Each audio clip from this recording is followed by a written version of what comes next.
औज़ुबिल्लाहिमिनश्शैतानिर्रजीम बिस्मिल्लाहिर्रहमानिर्रहीम अस्सलाम वालेकुम व्यूअर्स। उम्मीद है आप लोग खैर वफियत से होंगे। अल्लाह पाक आपको अपनी हिफ्ज़ में ईमान में रखे। आज मैं आपके साथ भिंडी की रेसिपी शेयर कर रहा हूँ कि भिंडी को किस तरीके से पकाया जाता है। ज़्यादातर लोग इसको बहुत ही ज़्यादा पसंद करते हैं और कुछ ऐसे हमारे भाई भी हैं जो पसंद नहीं करते। उनके पसंद न करने की वजह ये होती है कि अक्सर उनको अच्छे तरीके से पकी हुई भिंडी किसी ने खिलाई नहीं है। अगर जो बंदा अच्छे तरीके से पकी हुई भिंडी को खा लेगा तो वो सारी उम्र इसको याद ही करता रहता है, इसके सीज़न का इंतज़ार करता रहता है। तो सबसे पहले हमने इन भिंडियों को काटना है और किस तरीके से काटना है, इनकी जो सरें हैं ऊपर वाले इनको अलग कर देना है और इस नीचे से जो दुम होती है इसको भी अलग कर देना है। इस तरीके से अलग करने के बाद इनको इतना इतना काटना है, इससे बड़ा बिल्कुल नहीं काटना। मैं आपको आप नज़दीक से दिखा रहा हूँ, इस साइज़ में काटना है। इससे बड़ी भी नहीं होनी चाहिए पीस, इससे छोटी भी नहीं होनी चाहिए। और इसमें मज़ीद जो हमारे लिए बहुत अहम चीज़ है वो है टमाटर। टमाटर इसमें बहुत ज़्यादा डलते हैं, एक बड़ा और दो मीडियम साइज़ के टमाटर हैं 1 किलो भिंडी के लिए, ये बिल्कुल परफेक्ट हैं। और इसके साथ ऑनियन भी इसमें बहुत काफ़ी ज़्यादा मकदार में इस्तेमाल होता है। ये आप देख रहे हैं, ये फुल साइज़ का बड़े साइज़ का एक ऑनियन और एक छोटा ऑनियन, और इनको हमने बारीक बारीक काट लेना है। बिस्मिल्लाहिर्रहमानिर्रहीम। चूल्हे पे मैंने कढ़ाई रख दी है, इसमें मैंने डालना है 1 कप ऑयल का। ऑयल को हमने थोड़ा सा गर्म करना है, बहुत ज़्यादा गर्म नहीं करना। थोड़ा सा ऑयल गर्म करने के बाद इसमें मैं डाल रहा हूँ ऑनियन बारीक बारीक काटा हुआ, जो मैंने आपको वीडियो में दिखाए थे, एक बड़े साइज़ का एक छोटे साइज़ का। इसमें ऑनियन जितना ज़्यादा होता है इतना ही मज़ा आता है, इतना ही इसका लुत्फ़ होता है भिंडी के। इस तरीके से आप पकाएंगे तो इंशाल्लाह जो भी एक दफ़ा खाएगा ना, जिसने ज़िंदगी भर में भी नहीं खाई होगी, वो भी इसके बाद भिंडियों का दीवाना हो जाएगा।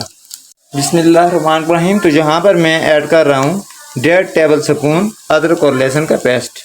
और ऑनियन का हमने कलर बिल्कुल तब्दील नहीं करना, बिल्कुल मामूली सा अगर रंग तब्दील हो जाए तो कोई मसला नहीं है। बाकी अच्छे से इसको पका लेना है, ताकि अगर इसने ब्राउन कलर दे दिया तो फिर भिंडी में बिल्कुल मज़ा नहीं आएगा, लुत्फ़ नहीं आएगा। लिहाजा इस बात का आपने ख़ास ख्याल रखना है, ये भिंडी में बहुत अहम ही स्टेप है।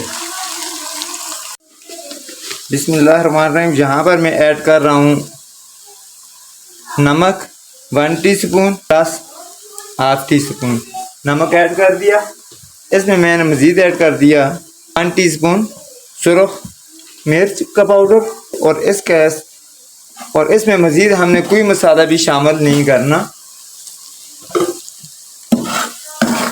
इनको थोड़ा सा इस तरीके से घुमाना है और इसमें ऐड कर देनी है भिंडियाँ, ये बारीक बारीक काटी हुई हैं। और अब इनकी अच्छे से भुनाई करनी है, तकरीबन 8 से 10 मिनट तक। 2 से 3 मिनट मैंने इनकी ऑयल में अच्छी से भुनाई कर दी। अभी मैं ऐड कर रहा हूँ इसमें टमाटर बिल्कुल बारीक काटे हुए, 3 अदद टमाटर हैं, तकरीबन मीडियम साइज़ के थे। और इसमें पानी बिल्कुल ऐड भी नहीं करना, एक कतरा पानी का ऐड नहीं करना। और इन टमाटरों के पानी से अब इसको पकाने तकरीबन 5 से 7 मिनट। यहाँ पर मैं भिंडियों को सिर्फ 2 मिनट तक दम के रखूँगा, ज़्यादा नहीं रखना। ज़्यादा रखने से आपकी भिंडी चिपचिपी सी बन जाएगी, वो बहुत ज़्यादा नरम हो जाएगी। तो जिस तरीके से मैं पकाऊंगा इंशाल्लाह ये बिल्कुल अपनी जगह पे इसके पीस खड़े खड़े होंगे, कायम होंगे और बहुत ही लुत्फ़ की बनेगी। माशाल्लाह 2 मिनट हमारे हो चुके हैं। तो यहाँ पर अभी हमने इसकी फिर अच्छे से बुनाई करनी है, इस पानी के साथ, इन टमाटरों के साथ ही इसको पकाना है।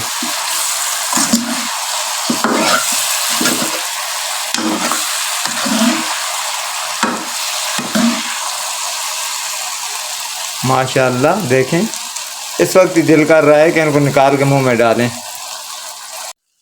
तो माशाल्लाह ये देखें, हमारी भिंडी बिल्कुल तैयार हो गई है। इसमें पानी का एक कतरा भी नहीं डाला, ना ही हमने मसाले डाले हैं। अपनी जगह पर इसके पीस बिल्कुल कायम है, चिपचिपी नहीं हुई। माशाल्लाह बहुत ही लुत्फ़ वाली बनी है। आपने भी ज़रूर इस तरीके से ट्राई करना है। इसमें कोई हमने काली इलायची, सब्ज़ इलायची, दारचीनी, तेज़पात का पत्ता, कोई भी इस तरह का मसाला नहीं डाला, ना ही गरम मसाला डाले, ना ही हरी मिर्च डालिए, ना ही धनिया डालिए, ना ही आपने डालनी है इस तरीके से पकाएंगे और खाएंगे, इंशाल्लाह सारी उम्र याद रखेंगे।